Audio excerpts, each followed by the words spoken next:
মানুষের সামর্থ্য যেখানে শেষ হয়, আল্লাহর কুদরত সেখান থেকেই শুরু হয়।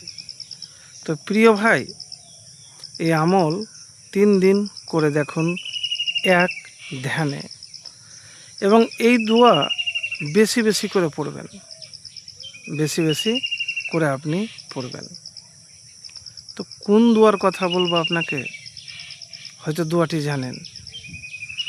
আপনি পেরেশান আছেন, কোনোভাবেই আপনার অভাব দূর হয় না, খুব টেনশনে আছেন, বড় বিপদে আছেন, তো বিপদও আপনার দূর হয় না, তো কি করবেন কোনো কুল কিনারাও পাচ্ছেন না, কোনো কুল কিনারাও পাচ্ছেন না।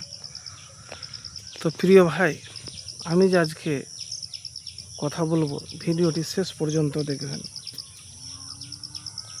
লা হাওলা ওয়ালা কুওয়াতা ইল্লা বিল্লাহ, লা হাওলা ওয়ালা কুওয়াতা ইল্লা বিল্লাহ। এর অর্থ কি? এর অর্থটা আমাদের আগে জানতে হবে।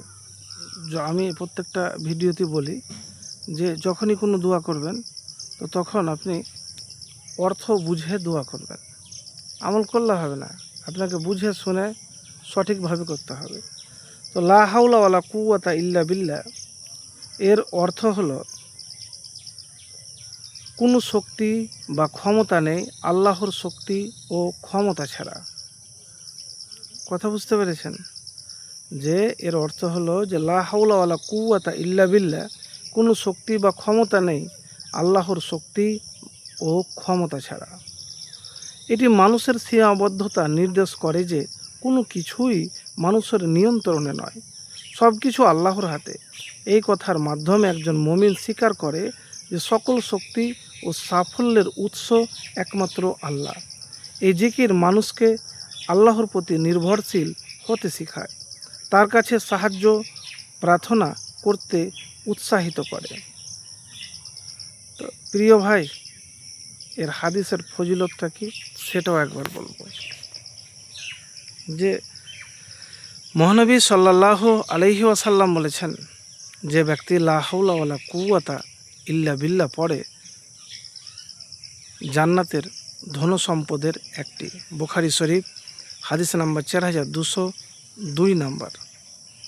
তো প্রিয় ভাই, এটিকে জান্নাতের গুপ্তধন বলা হয়েছে, এটিকে জান্নাতের গুপ্তধন বলা হয়েছে।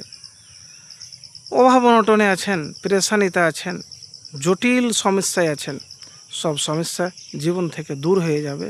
আপনি উঠতে বসতে সব সময়তে লা হাওলা ওয়ালা কুওয়াতা ইল্লা বিল্লাহ বেশি বেশি করে পড়বেন। একবার পরীক্ষা করার জন্য এই আমলটি করে দেখুন, ইনশাআল্লাহ দ্রুত ফলাফল পাবেন।